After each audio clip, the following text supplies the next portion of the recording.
You're about to enter into a new world of knowledge, curiosities, and high strangeness. This is a podcast of Straight Up Strange Productions. You're listening to Mysteries and Monsters. I'm your host, Paul Bestel.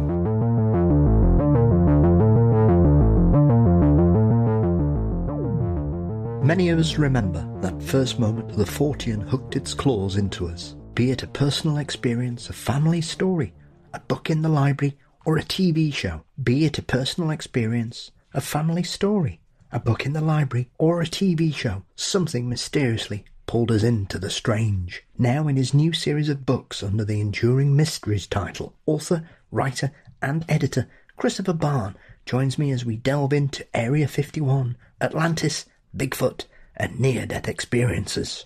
But before that, of course, don't forget you can support Mysteries and Monsters by signing up at patreon.com/Mysteries and Monsters. $4 a month gets you ad-free episodes, guaranteed early releases, bonus content, and more. You can also click the link in the show notes, and thank you to each and every one of you that continue to support the show. You can find Mysteries and Monsters across most social media platforms. Please subscribe to the Mysteries and Monsters channel on YouTube. You can also visit mysteriesandmonsters.com for episodes and news, and our exclusive merchandise site is available through TeePublic, and you'll find the link for that in the show notes too. Our intro and outro music are performed by the marvellous Weary Pines. Thank you as always to Dean Bestall for his wonderful artwork, and the show is produced by Brennan Storr of the Ghost Story Guys.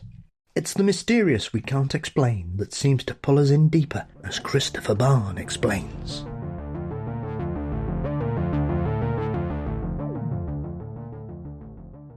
Today, I welcome author Christopher Bahn to the show in regards to his captivating new series of books with his Enduring Mysteries collection. From Bigfoot to Atlantis, Area 51 to near-death experiences, Christopher's books aim to get the next generation of weirdos captivated in the legends and lore that drew us into this wonderful subject. Christopher, welcome to Mysteries and Monsters. Thank you for having me. This is great to be here. It's an absolute pleasure. Absolute pleasure. There are many things in life that I'm a great admirer of, and I think anybody that attempts to hook young readers into reading, first of all, and especially, as I would imagine, we're of a similar vintage. We seem to have been quite spoilt growing up by the amount of paranormal resources and collections that we had available to us, either through relatives or libraries, Christopher. It really took me back to those heady days of being a young man and discovering these books squirreled away in secret sections of the library. Are you delighted with how these have turned out and the feedback to them? Because it does seem that for a lot of people, they seem to have taken our generation back to those halcyon days when we first came across these subjects. I am really just thrilled by the reception that the books have gotten. And, you know, when I got the assignment from the publisher to write them, I thought this is exactly something that I'm interested in, because, you know, when I was, they're designed to be introductions to various paranormal topics for younger people, or maybe even grown-ups who don't know much about the subject and want to know the basics of, you know, Bigfoot or Loch Ness Monster or whatever. And I just remember being 12, being that age, and going down to the library and parking myself in front of the paranormal section and reading anything I could get my hands on about that stuff. I loved, there was a show that Leonard Nimoy did called In Search Of back in those days. I don't know if you had it in England, but I was a huge fan of that.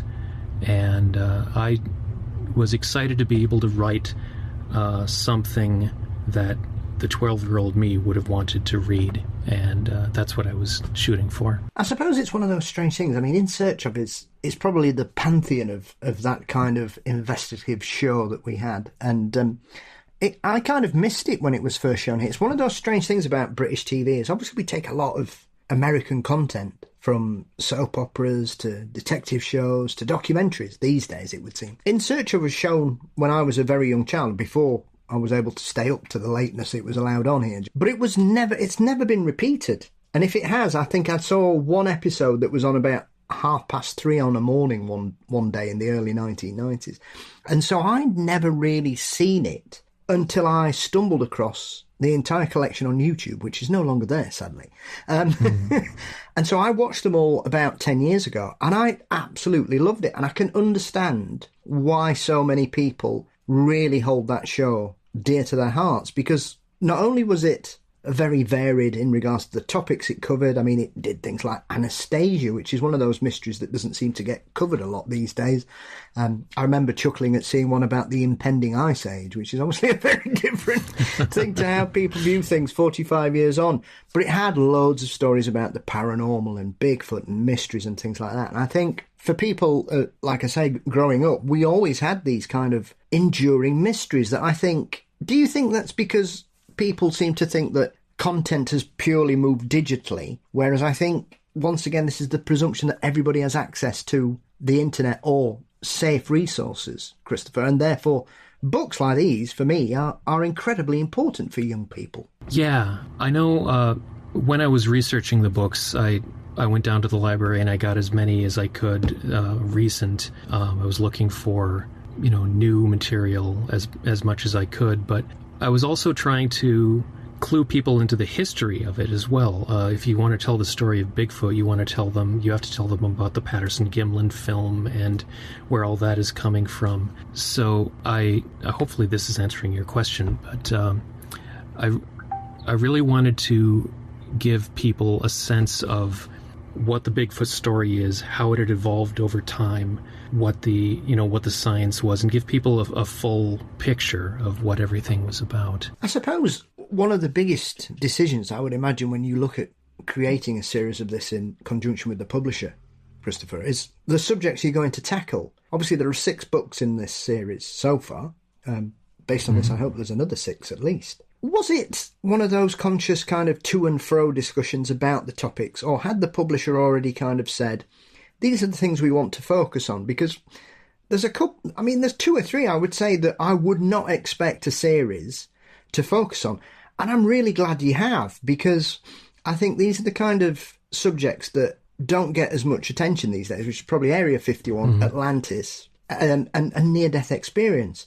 Were these subjects that you were quite happy with, or, like I say, was there a bit of to and fro in regards to when you were drawing up the plans of how to attack this? Well, when the publisher brought me on, they had already decided what the 6 books were going to be, because they were doing new editions they had published these 6 books maybe 15 years ago, and they wanted to get a fresh take on them. And so what I did was I re-researched them from the ground up and tried to make them as new and compelling as I could. And some of them, near-death experiences, I wasn't sure where I was going to start with that one until I dove into the research. And it was very interesting to me how much real science has been done in the past, 15, 20 years or so.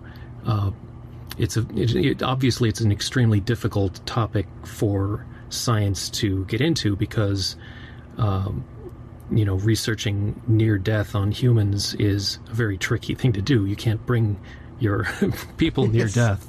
That's not considered cool. But people have been researching as best as they can what happens to the brain during extreme experiences where perhaps people are having a heart attack or a coma or something like that, and where they can safely get the information. They've found a lot of interesting things about how a near-death experience might relate to the brain state of dreaming and all of that. And there are certain questions that can't be answered, of course, especially with something like near-death experiences, because what does happen after death is, after a certain point, that's unanswerable. You're not going to know until you get there. But we found out a lot, more than I would have expected when I started researching about what happens near that point. It is fascinating, like you say. I think with you looking at these books being released 15 years ago and looking at, like you say, building them back up from the ground up, which is, once again, a very refreshing take, Chris. I'm amazed at how much work's been done on NDEs in that period as well. It is remarkable. And I think it's one of those, well, it's the big question, isn't it? I think it's like, why are so many people interested in hauntings and ghosts? Because it's all about what happens at the end, I think. Mm-hmm. It's the ultimate question that none of us have an answer for, regardless of our personal biases or our belief systems or whichever, if we're religious and whichever denomination we decide to follow. Everyone has a certain opinion about what goes on.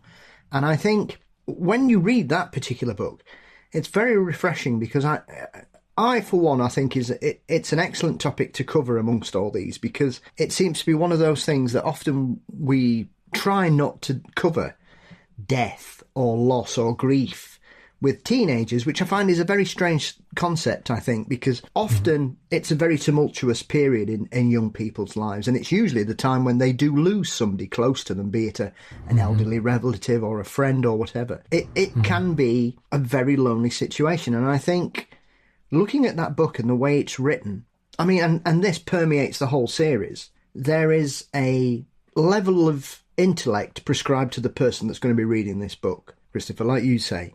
You know, it's the kind of book I would have wanted to read at 12 because it challenged me a little and it made me think far more. Whereas sometimes you can pitch a book at a certain level and it's wishy-washy a little bit and it kind of dances around it. Whereas that one precisely is full of excellent facts.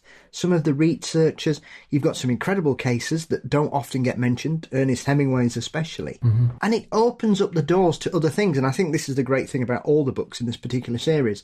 They're very open-ended.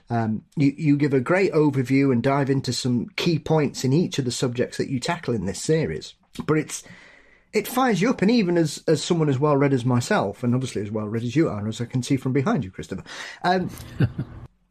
I love a book that makes you want to read other books. And every single one you've released here in this part of this collection is clearly a massive jumping off point for whichever avenue they want to go in. Mm-hmm. Yeah, each of the books are fairly short. They're only 48 pages. They're all about 8,000 words. And so I knew that I didn't have time to delve into any one subject too deeply, but I tried to include as many fun stories. I went through research materials, finding as many Bigfoot tales of Bigfoot encounters as I could, and pulling out the ones that were most interesting or maybe had a particular historical interest. I made sure to include some of the ones I remembered as a kid, like the Ape Canyon event, or I'm forgetting his name, but the guy who was kidnapped by the Bigfoot family. I remember reading that as a kid.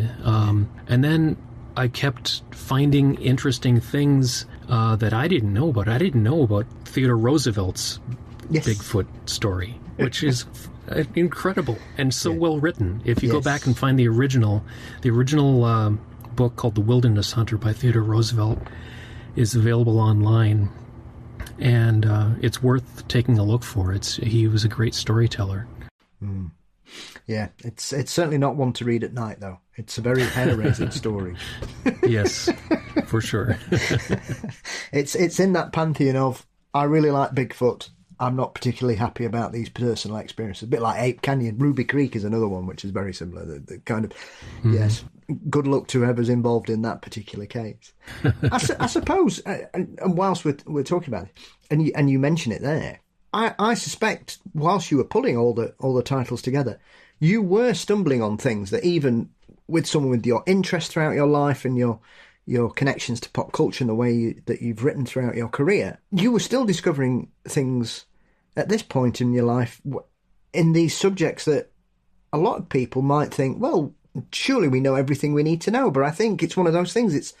It's all about what access you've had to these particular subjects, I think, and who's telling those stories, Christopher, because sometimes people can kind of gatekeep things, or they'll make a decision on what's important. Like you say, one of the key aspects was to try and include as much fun in regards to some of the stories under the subjects you were covering. Yeah, well, I mean, fun was one of the primary things. I mean, the educational merit was obviously one of the main things as well. But if the books aren't fun, no one's going to want to read them, and I'm not going to want to write them. So you have to make sure that that you're enjoying yourself as you're doing it. But there is so much that's, as you know from hosting so many of these podcasts, these subjects are just inherently fun. And if you can zero in on that stuff and collect as much of it as you can, that's a big part of interesting. One of the aims of the books is simply to get kids interested in reading at all. And if the books are fun, then hopefully that will achieve its aim. If they also learn something, I tried to put in as much science as I could. I wanted to be, the Patterson-Gimlin film is obviously a very controversial thing, and, a lot of the other Bigfoot encounters, they have, proponents and detractors on one side and the other. Some things have been proven to be hoaxes, others are open-ended, and I tried to be clear as to sort of what the status of the legend is. But that doesn't mean that you don't talk about the legend, because the legend is the whole subject. And they're interesting, even if you're not a believer in this stuff, and I'm not, in most of these cases, I'm more of a Scully than a Mulder, if you will. That doesn't mean that they're not interesting cultural phenomenon or pop culture phenomenon. I was an entertainment journalist for a long time, and so that whole aspect of that, first of all, that training helped me write the books, but also it's part of what interests me, as a fan of monster movies, but also how monster movies are made. I'm interested in how do the stories get told, how do the Bigfoot legends, where did they start, where did the Loch Ness Monster really get its start, how did that story evolve. It was very interesting to see that, as far as I can tell, 1933 is when most of the Loch Ness Monster tales really blossomed, which is the same year that King Kong came out, with that fantastic sequence of the brontosaur rising from the swamp and attacking the sailors. And it's right around that time that most of the tales of the Loch Ness Monster begin to form into a plesiosaur-shaped monster, at least from what I can tell. I think you probably know more about the lore than I do, but it's certainly a key ingredient in that. Absolutely. I've spoken to people who think that the hoax explanation for the surgeon's photo is also a hoax, because there's no evidence to support what they say. They've just basically said, oh, well, this is what my father did. But they can't prove it. There's no evidence other than them saying it. And you always get that one clipped image of it. They don't show the big image where you can see the other bank of the loch behind it. So it's and as someone that's had the honour of visiting Loch Ness, it is the kind of place you would imagine a monster would live. Obviously compared to the lakes you guys have not far from you, it's a bit more than a puddle, going on the size of some of the sizable lakes you have in your wonderful systems there between the borders of America and Canada. It's incredible. But and as someone who loves these monsters, I find far more compelling stories about lake monsters from Lake Champlain, Lake Okanagan, Ogopogo and things like that. There seems to be a lot more to those, I think, purely because those bodies of water are so big, Christopher. Whereas Loch Ness, yes, it's the biggest freshwater expanse we've got here, and I think every other body of water in England and Wales can fit inside Loch Ness. But Loch Ness is still relatively small in comparison to other countries. But it's incredible, like you say, that, we're nearly 100 years since it became fashionable to see Nessie. And it kind of comes and goes. I think it's one of those ones that seems to come around in circles of fashion. And yet it still shows that the pull of Nessie is still there for a lot of people. Yeah, it's one thing that was interesting in all of these books is that the stories never die out. They they change when they sort of need to. I thought it was really interesting to discover that as wilderness areas decrease, there's less space for Bigfoot to be hiding in. And the idea that Bigfoot is an extra-dimensional being is an interesting, maybe that's true, but it could be just an interesting pop cultural evolution of that idea to still give us space somewhere on the planet, or perhaps just off the planet, for Bigfoot to still live. Because we want Bigfoot in our world. We want the idea that creatures like this are just over the horizon. Absolutely. I think it's the joy of mystery. Yeah. It's the possibility, isn't it? That's what the tantalising thing, I think, for all of us. And it is fascinating. I think you can kind of see some of these ideas adapting. I mean, obviously, as you say there are numerous theories about why we can't catch a Bigfoot. It's a strange one, and it does seem sometimes that people tend to leap to very strange, far-out ideas. But some people are absolutely convinced by that. Some people are convinced that they're aliens, and that's why we can't catch them, because they don't live here. I've seen numerous explanations for it over the years.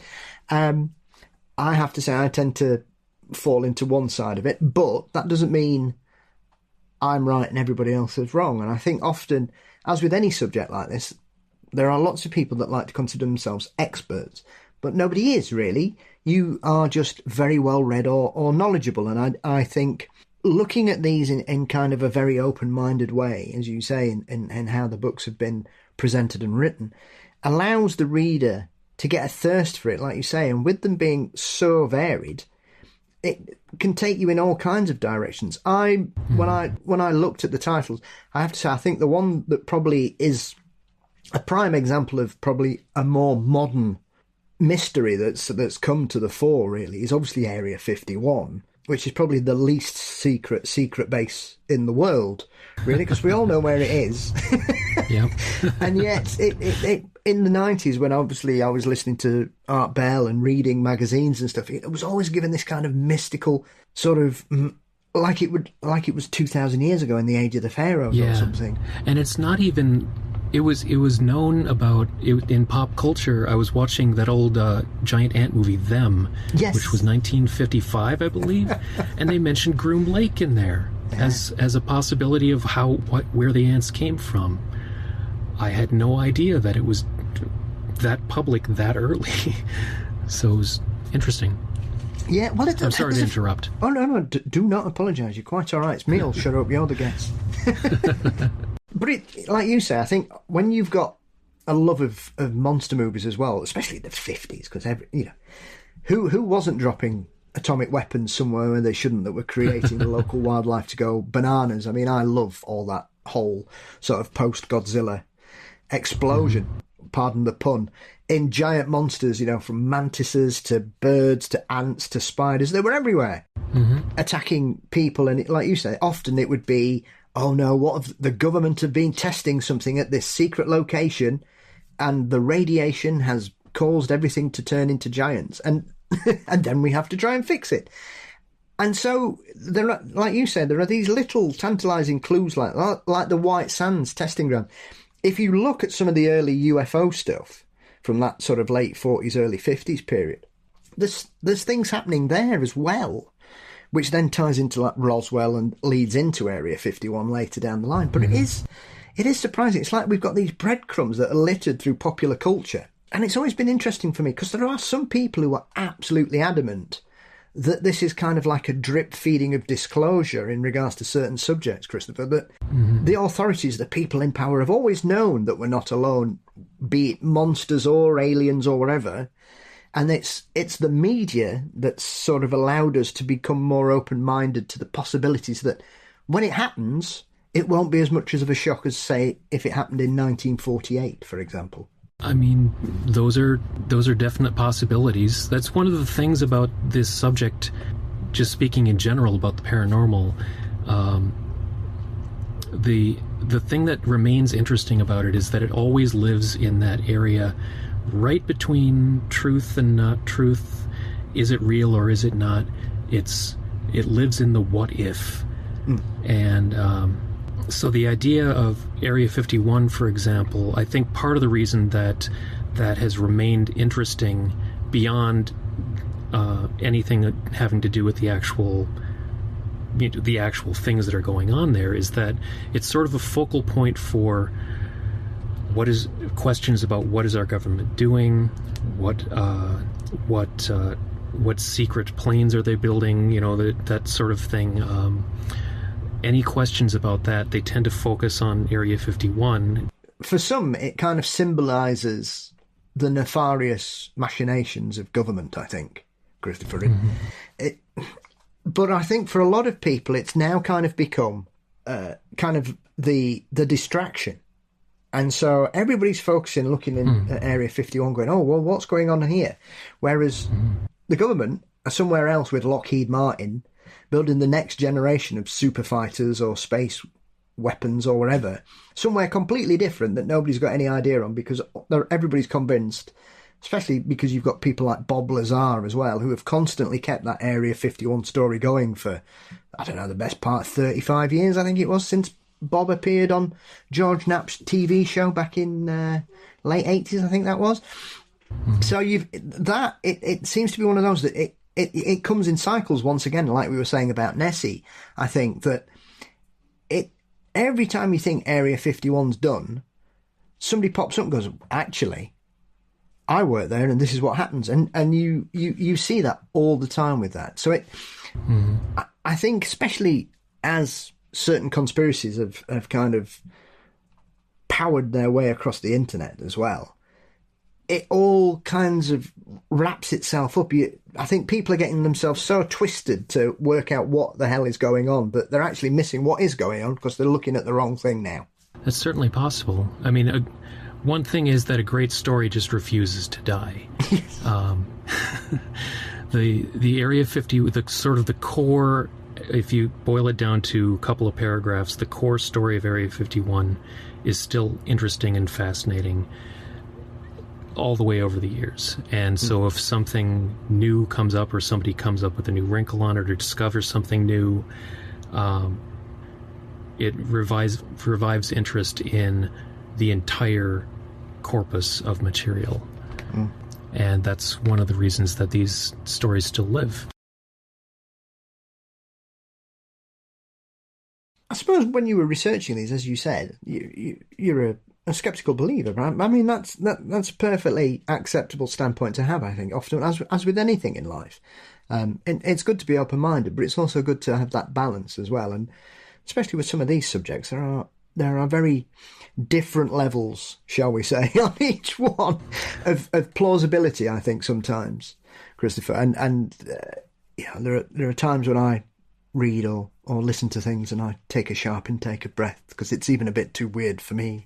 And so I'm intrigued as to, from starting the book to having them published, is there anything where, through your research and you're pulling together these books, that you've kind of considered the possibilities a bit more, or it's made you even more intrigued, even as an adult, to think it's kind of fired up that childlike wonder in you again to look into what is going on with Atlantis? Why does it keep moving around the world? And why is it one of those stories that still keeps coming back? Like you say, it's a fabulous story, but there's very, very little meat on those bones, shall we say. Well, I think Atlantis interested me more than anything because of the constant evolution of the stories about Atlantis. It's sort of a broad topic, and people have been able to bring their own ideas to it, changing the story some. I mean, it's influenced Namor the Submariner and Aquaman. It's influenced all kinds of stories about, people have gone, I believe that's where the hollow world hypothesis evolved from, is stories of Atlantis, trying to think about where Atlantis might be. It's really gone into all kinds of very interesting places.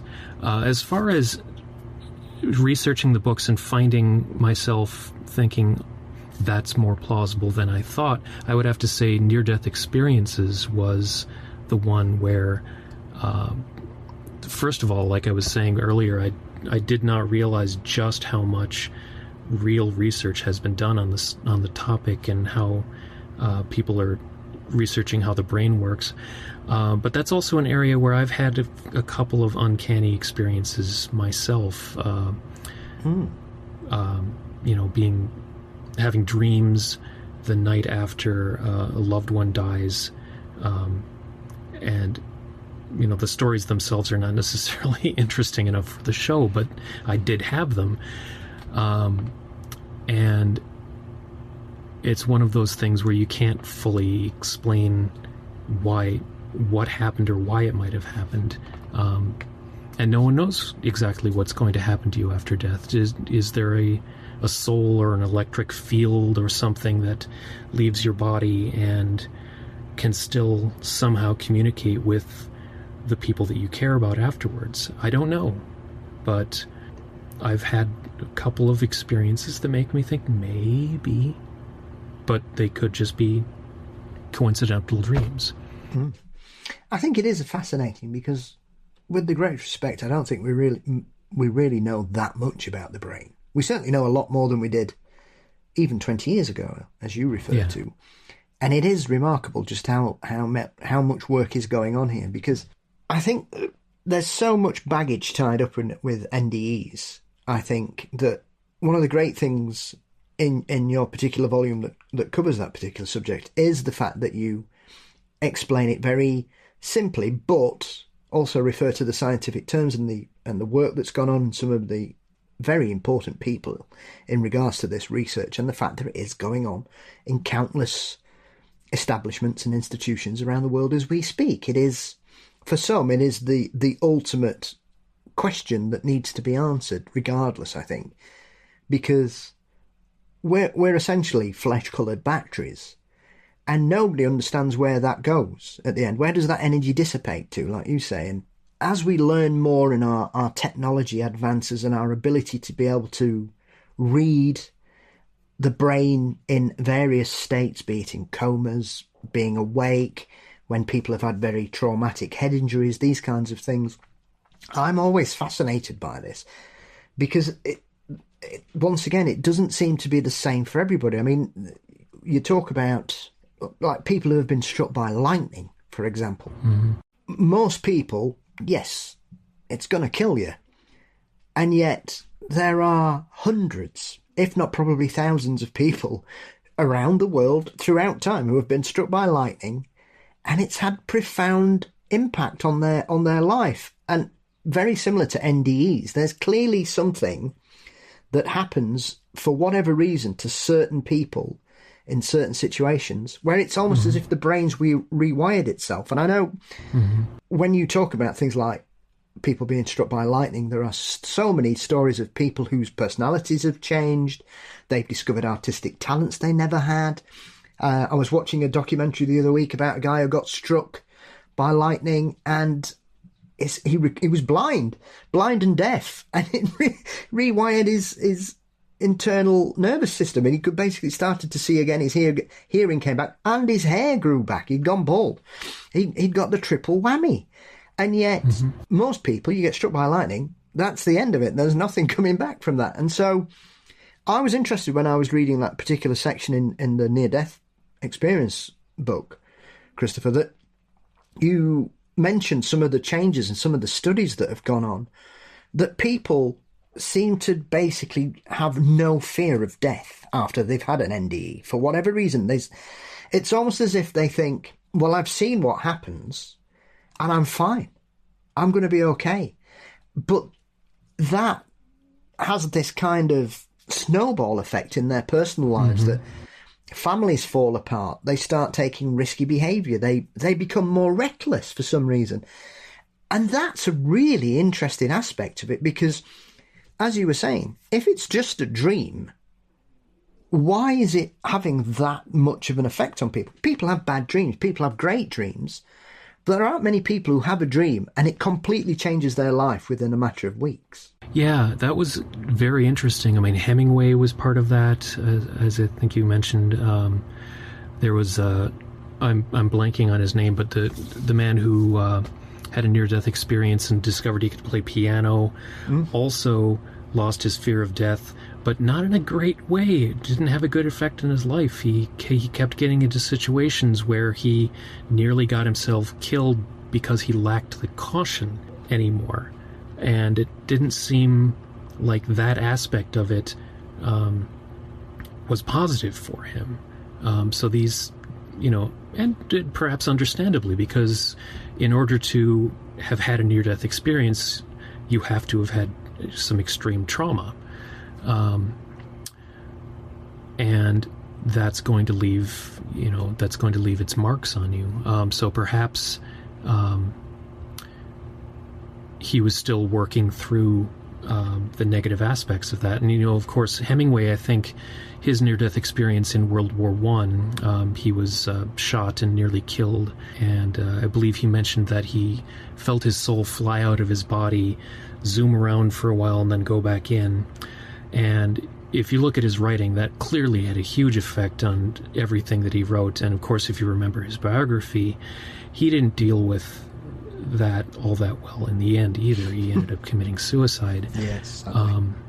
And he was, I'm not saying that the NDE was the only cause of his troubles, because he was a troubled person, but clearly it had profound effect on him in a negative way as well as a positive way. I think it is. It's intriguing. I think there are numerous examples that you give in that particular book of very famous cases. I mean, I forget the chap's name, but he was found unconscious in a park, and they thought he was dead, and they never gave up on him. And I think he ended up going into a medically induced coma. But I had to chuckle when they were on about the bit where the nurse took his dentures out, put him in a drawer, whilst he was unconscious, and technically he was dead. And then when he came round, he wanted to know where his dentures were and pointed out which particular drawer and which nurse had taken them, which I'm sure some people would explain away as, well, he was listening, so he knew who it was. But that is one of those things that happens in these particular kinds of cases that you really scratch your head and think, is it really as simple as that? Because that seems a bit of a leap to say, oh, well, he just remembered it. Who can say? I remember that story. The reason that you can't remember his name is because his name wasn't in the book. The doctor left his name out, I believe, for privacy reasons. But it was, but yeah, I mean, there are so many common elements to these stories that it's very interesting that the common elements could be there because it means they're all true. They have the common elements because that's what happens when these things happen, and that's real. Or it could be received pop cultural wisdom about this is what's supposed to happen when I'm having an experience, and so I remember it that way.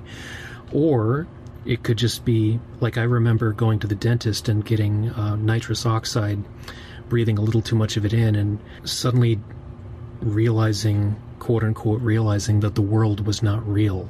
And that was not me having a revelation. That was me being on nitrous oxide.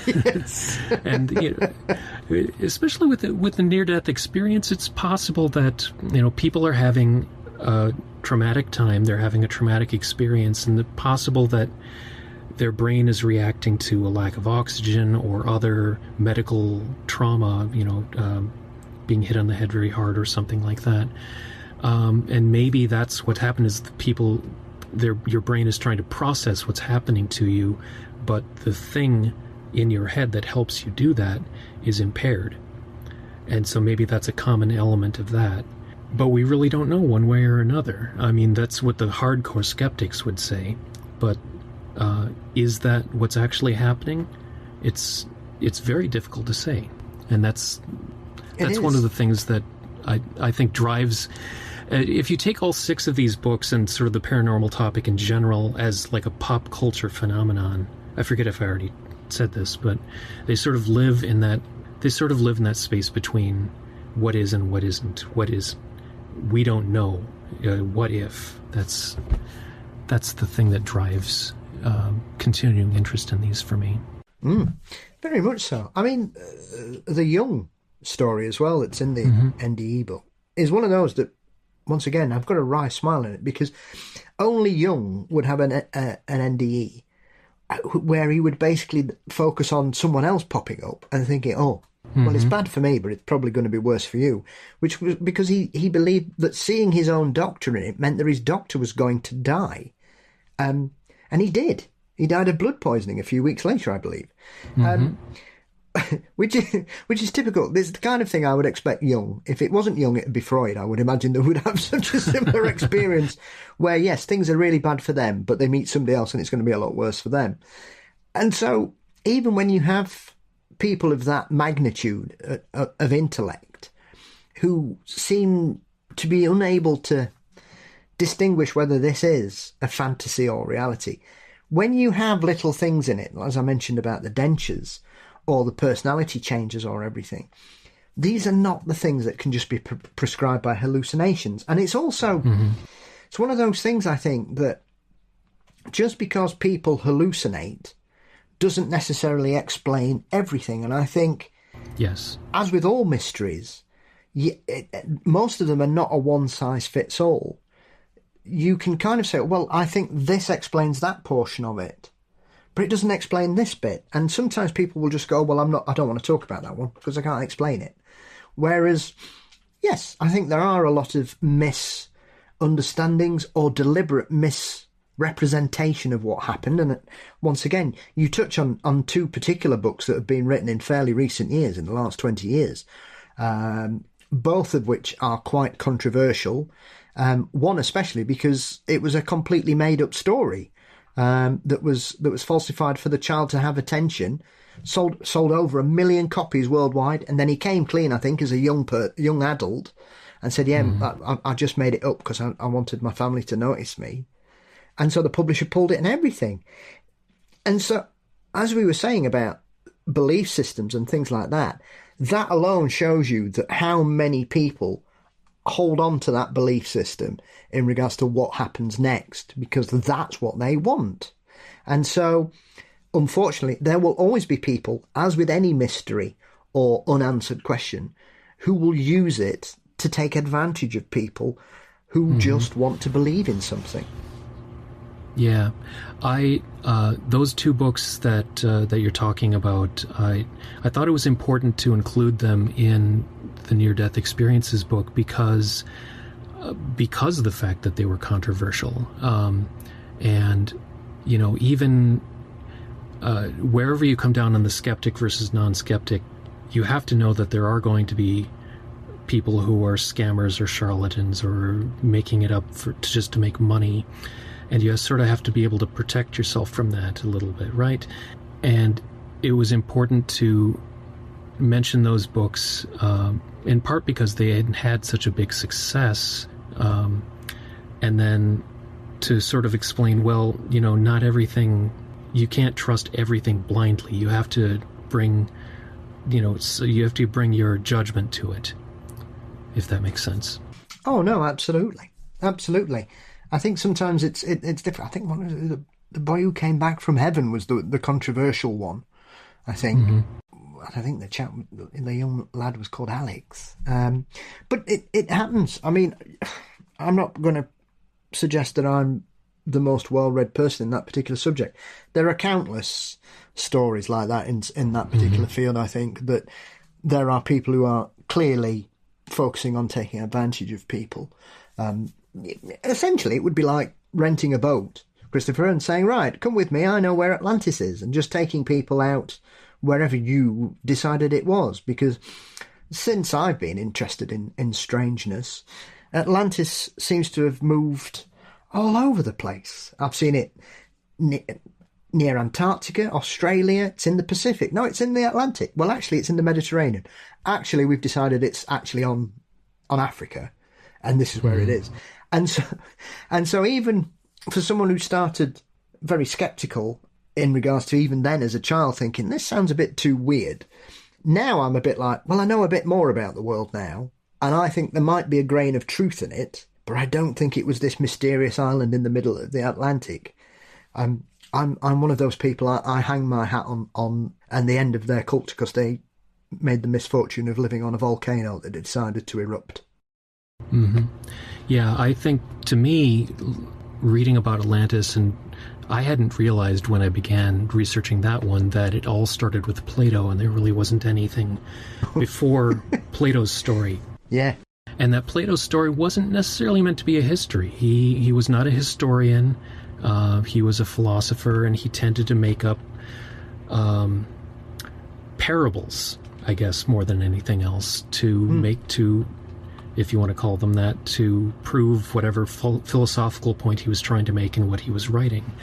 And we don't know for sure if he had found real facts about Atlantis from, supposedly he got it fifth hand from a story that was told to his ancestors 200 years earlier.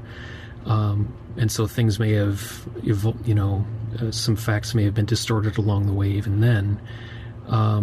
But we don't know for sure if he was even trying to tell a real story about a real island. But it was such an interesting story that it kept going. I tend to believe that if there was a real Atlantis, that it was probably the Minoans and the island of Thera, because that sort of fits Plato's story. You have to adjust a few things here and there, the math of how big the island was and things like that, but it basically fits. And it was really it was a genuine island that was destroyed by a volcano, and it collapsed. Not only that civilization, but many of the ones near it, because it was such a huge eruption. And it would have been strange if that hadn't wound up in mythology and history of the time. So it makes sense to me that Plato would be writing about it later. And I think it would have been maybe 900 years after the eruption that Plato was writing his. But the stories that flowed out of the Atlantis myth later, even if you don't necessarily think they're true, it's very interesting to see how that stayed alive and how it inspired people to tell news stories, how it inspired Jules Verne, and how it inspired all the people that came after them. I mean, I think that's the thing, because they're probably the best candidate, because they were obviously a very well-established culture in that particular area. Obviously, the Minoans, for anybody who doesn't really know that much about them, was the basis of where the Minotaur was. These are tangible, real people that existed. I'm not suggesting that they're a half-man, half-bull living in a maze on their island, but we've only just started to rediscover certain aspects of their culture in the last 15, 20 years. And you look at some of the frescoes that have survived somehow, and the pottery and things, and very similar to some of the changes that happened in that era and that area. Sparta is a prime example of a culture that were, some would say, typically Greek. Really, they were very cultured. They were into art and sport, writing and philosophy and poetry. And somehow, over a 200-year period, they went from that part of their culture to being completely obsessed with war and invasion. And it seemed to almost give everything up. It's a very strange part. So there was clearly a lot going on there. And I think when you've got such knowledgeable peoples who are writing, talking, performing at that period, an event such as a volcanic eruption, especially in a place that's still prone to volcanic eruptions and earthquakes regularly. Obviously, we've got Europe's two most active ones are down there in Italy, which isn't too far away from the Greek islands and the Mediterranean. There's a lot goes on there, and obviously Santorini's had some terrible tremors this year already. There is a big history of cataclysmic events in that part of Europe. That, to me, makes more sense. And like you say, I think it seems to be one of those that, depending on who's telling that particular story, how they add and build things onto the legend of it, really, Christopher. It's, as you touched on there, it becomes whatever it wants to be for the person who's proposing a theory, because you look at some of the discussions about them being so far ahead of their time as if to be rulers of the earth, but there's no evidence for that. And it's where do these strands begin? But as you also say, the influence it's had on popular culture and this kind of wonder that we've always had about finding lost worlds, be they on the surface or underground, where we could find cavemen still running around, or dinosaurs living in a valley, or giant creatures, or strange passages to other magical kingdoms.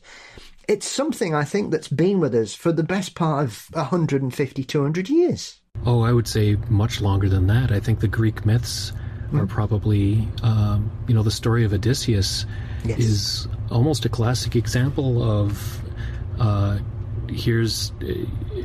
if you tell that story today, you might have him traveling in a spaceship from planet to planet to planet, because that would be the proper setting for a modern-day version. Yes. But back then, the story of Odysseus is the hero traveling to unknown places and discovering unknown things. And they loved it. When was that written? 3,000 years ago? They loved it then. We love it now in all of its multifarious forms. Ironically, there was a Japanese children's television program in the late 70s, early 80s that did that exact thing. They turned it into a space opera. And so that was essentially, it was called Odysseus, as you might think. But that was all set in space. But it was essentially the same kind of story. And it is remarkable how, even into this day and age, I think the Greek and Roman myths, you can see their influence. Even as you touched on earlier on when we were talking about Atlantis, how even superheroes like Aquaman and the Submariner are both based in and around Atlantis, and they are the kings of the sea, and it's always been there. For anybody who's into Marvel and DC comics, these are concepts that they've been well aware of for decades, really, since both characters appeared. It's their home bases, and for a variety of reasons. So the influence of it is probably not as in your face as perhaps it would have been 20 years ago, but it only takes one more discovery somewhere in that particular location, and you probably suggest that it's going to fire that all up again, because I think telling the story of Atlantis 100 years ago to now is very different because of the giant leaps we've made in archaeology and being able to carbon date things and being able to preserve things that would have been lost, and the fact that we're still discovering incredible pieces of knowledge that seem to have been lost for years. You only look at the amount of work that's going on at Pompeii still, and that's almost 2,000 years ago since that went up. Yeah, I think one thing that's interesting about the Atlantis story is that there's a couple of different sort of pathways that it takes. There's the legend of Atlantis as the lost magical kingdom of enormous splendor and great advancement, and it disappears, and what happens to it. And that part of the story doesn't necessarily have to do with the sea. So you get Atlantis showing up in all these different possible places because no one knows where it really was. Maybe it was deep underground, maybe it was in Turkey, or maybe it was in Spain, or wherever it might be. But then you've got the sea aspect, and the sea is an endless source of mystery. Poems have been written about it, and it's gigantic in a way that is difficult for people. It's literally unfathomable, if you will pardon the pun. And we still don't know, even to this day, we know very little about what's down there. The coelacanth, the fish there was a fish that lived earlier than the dinosaurs. When the dinosaurs were hit by the asteroid, the coelacanth was there, and they thought it had died out, but they found it off the coast of South Africa, I believe, just 100 years ago. And we don't know if there's more things. In fact, we almost certainly haven't discovered some incredible things that live down there. And the whole idea of Atlantis dovetails with that mystery. If there's a way for humans to live there,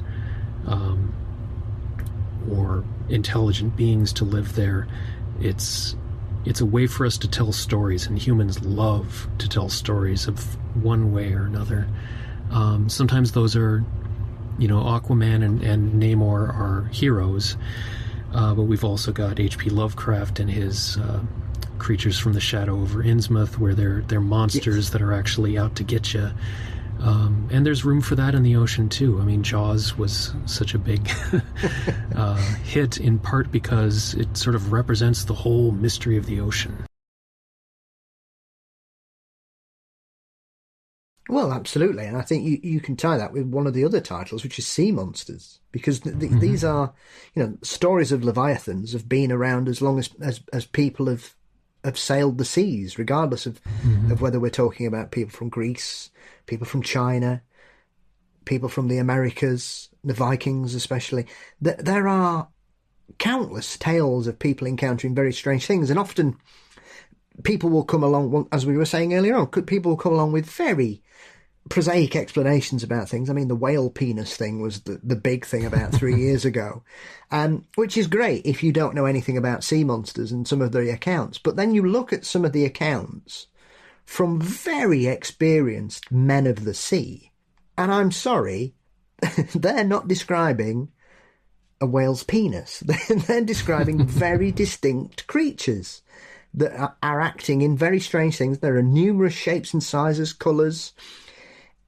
Once again, sometimes a simple explanation comes along, and I always find these kind of frustrating because, once again, they explain some, and I'm sure, no doubt, Chris, that there's been misidentification of that.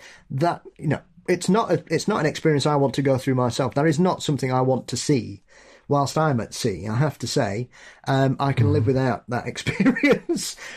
But I suppose the fact that even in this day and age, in 2025, we know so very little about what lives in the deep ocean, and we're still discovering incredible creatures, and the whole, like you say, with it being unfathomable, the fact that we have creatures on this planet that can exist at such depths that would completely just explode us due to the pressure, sometimes it is a thing that I cannot get my head around, that you have these things, or you have these weird creatures that live on volcanic vents where the water temperature's 500 degrees centigrade or whatever, and you've got all kinds of things bobbing about thinking, oh, well, this is fine.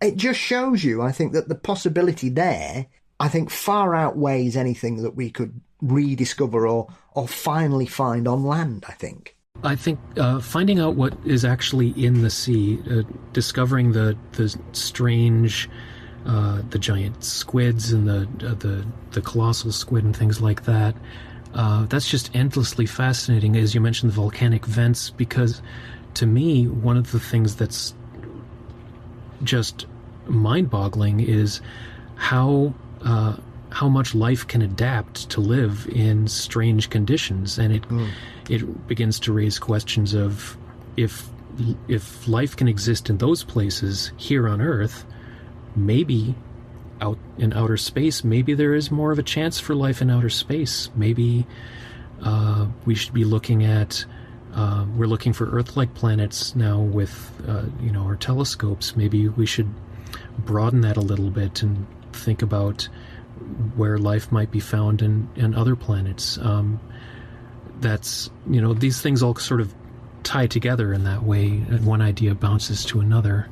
But even putting aside the stories of sea monsters, the idea of what the life is in the oceans is fascinating and wonderful. And so I tried to include, I think there's a whole quarter of the book, of the Sea Monsters book, that just talks about how is the sea organized, what are the levels, what lives in the different areas, how much different is it than other life on land. And part of that was going back to the whole mission of all of this stuff is new to the audience that I'm trying to reach, which is 12 to 14-year-olds especially, and also any interested adult that might want to know. So I wanted to really dive into that. But backing up a little bit, you were mentioning stories of sea monsters as being part of folklore. And they really have been. If you think about how long humans have been sailing, it's much longer than you might think. Humans have been living in Australia for something like 50,000 years, if I remember right. You can't get there except on a boat. Yes. So, and that's 50,000 years. I wouldn't have thought that, without doing a little research, I wouldn't have known that we were building boats even at that time. But we were, and if we were, then we were seeing whales and giant squid and other things as they went over the waves. And so that's been part of the folklore for before any of the languages that we speak now were intelligible. I mean, English is only 500 years old in its modern form, something like that. And that's, what is that, 1,000 times as long as Australians have been in Australia. So that it's been that long that we've had tales of sea monsters from people seeing actual sea monsters, maybe only a tiny bit of a whale, and wondering, what was that? What just passed by our boat? Because it's not like they could lift it out of the water and get a good look. So, yeah, endless mystery, and just people trying to scientifically find explanations for what they see and giving it their best shot. And that's part of where the legends come from. And it's of course it's not only people trying to explain things. Sometimes you tell stories as, for all the reasons that we tell stories now, you tell stories to tell a moral lesson or just to entertain, and you come up with a giant monster that would rise out of the sea because you think it's cool. Well, I would tell a story like that now. I'm sure there was somebody 40,000 years ago that would tell a story like that too, because I'm sure there was a guy like me back then. At least I hope. Absolutely. I mean, I often find it baffling, Christopher, that people don't seem to deal with that, like you say, about how long we've been able to sail. Because how on earth do they think people got to Fiji or Australia or these places? Because I remember once somebody said, oh, well, Papua New Guinea's not that far from Australia. And I was like, what? It's not swimmable. You know? So clearly people were making it out, sailing vessels out of whatever they could do. And I often say this because there are strange sort of blind spots, I think, when we talk about this particular subject, especially in the Pacific, because you've got such a diaspora of islands over such an expanse of water, and there are populations all over the place. And you think, are these the kind of...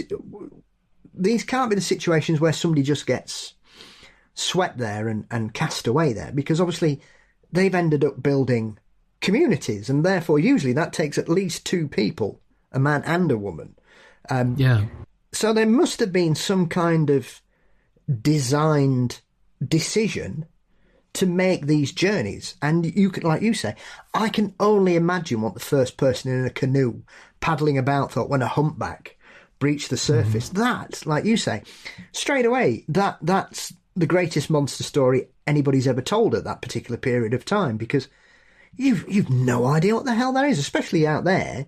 Even in your personal experience, you may have come across a few large animals on land, big cats, or maybe a rhino or an elephant, depending on which continent you're on. But to see something that dwarfs those so powerfully and so gracefully breaching the surface as you're paddling along to this island that somebody in your community may have mentioned to you in passing, it must have absolutely blown their minds. And therefore you can see the germs of storytelling and legend and lore and folklore. Yes, I know some of them have got the basis in reality and real creatures that we're aware of this day and age. But there's a lot more to some of these, especially when you get into the modern era. Just going back to the Polynesians for a moment, I just wanted to say I think that the Polynesian exploration of the Pacific is one of the most amazing stories that humanity has ever done. They developed ways to be able to tell from the waves that that their boats would encounter. The curvature of the waves, they could tell if they were getting near an island. Yeah. And they didn't have, most of them didn't have metal because of the, you weren't really able to mine on an island like that. So they were dealing with Stone Age technology, wood, rope, things like that, and they still managed to get all the way across the Pacific and colonize almost every island in the Pacific. Just an amazing story.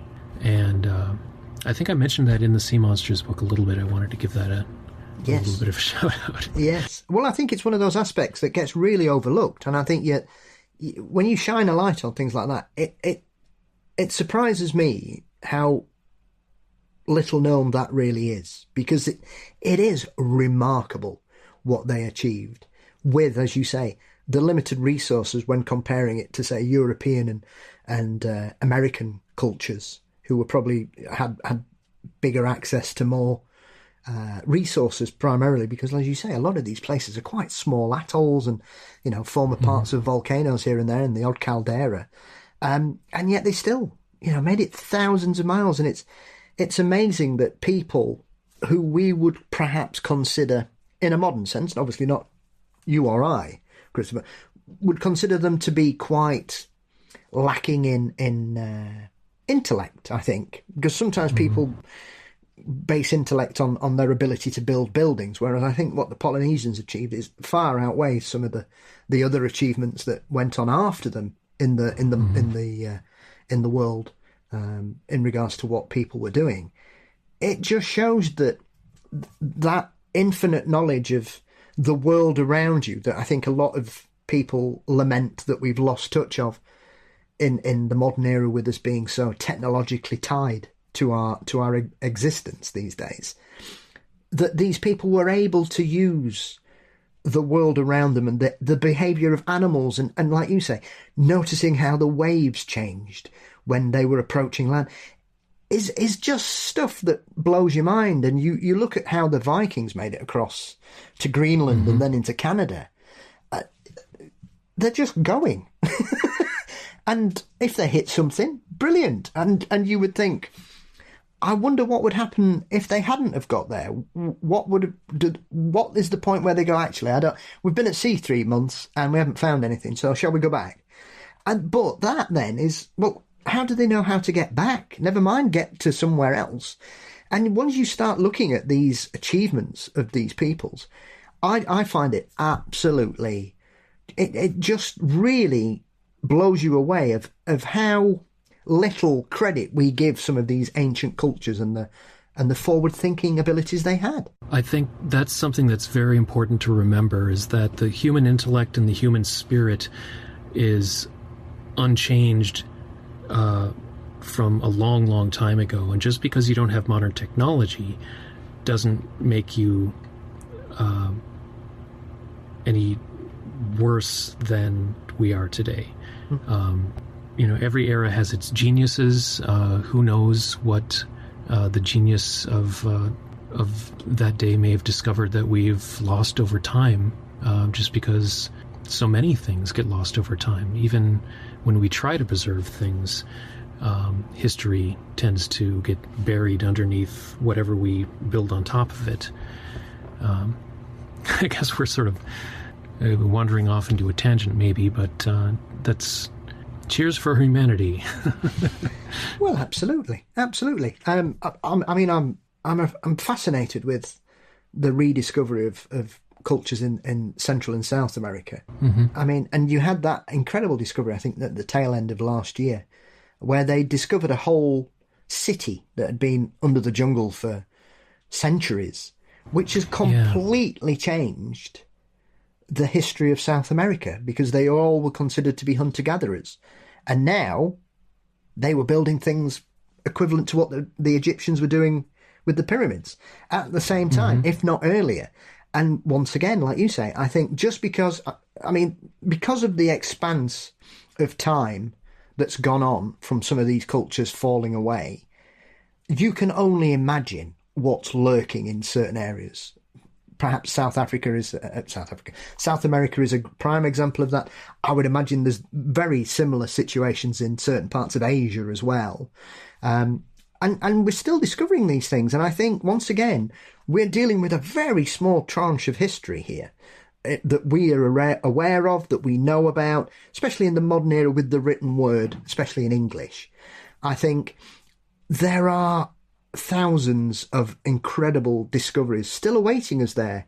And that's the wonder of the world, I think. And as we were saying, about these kind of books, because it fires up the imagination that even as adults, I still feel like a child when I see something like that, because it takes me back to being 10, 11, 12 years old and discovering these subjects for the first time. And it makes you think, as you said earlier, what if? What else is out there? Mm-hmm. Yeah, I made sure to donate one set of my author's copies to my daughter's 6th grade class because I wanted to make sure that some of the target audience definitely had them in their hand. And I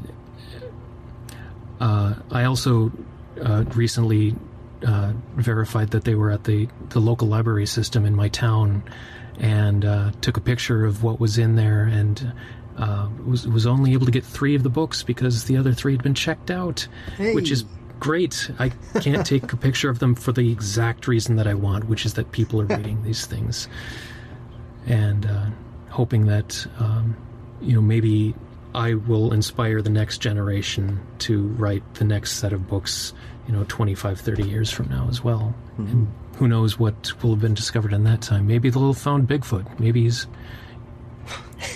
just in the next room. Who knows? Well, yes, who knows? I mean, you only have to look at how people view alternate dimensions these days compared to what they thought 30 years ago to see that 30 years ago people had said you were talking madness, then you'd lost your control of your faculties, and now it seems to be a pretty normal conversation in scientific circles about parallel dimensions running at the same time, which is, you see these changes over the years, and it's remarkable. Mm-hmm. Like you say, you never know. I suppose before I let you leave, Christopher, was there one particular subject that you wish you'd been able to write a book about in this particular collection that you couldn't, that you had a love of, or is this something that hopefully down the line you may want to revisit and do another 6, as I said at the beginning? Well, I'd love to do something with archaeology. As we were talking about the stories of the past, there's just so much there, and there's so much mystery, and there's so much hopefully to interest people in. I think it would be a great addition to this series in whatever way, because there's so much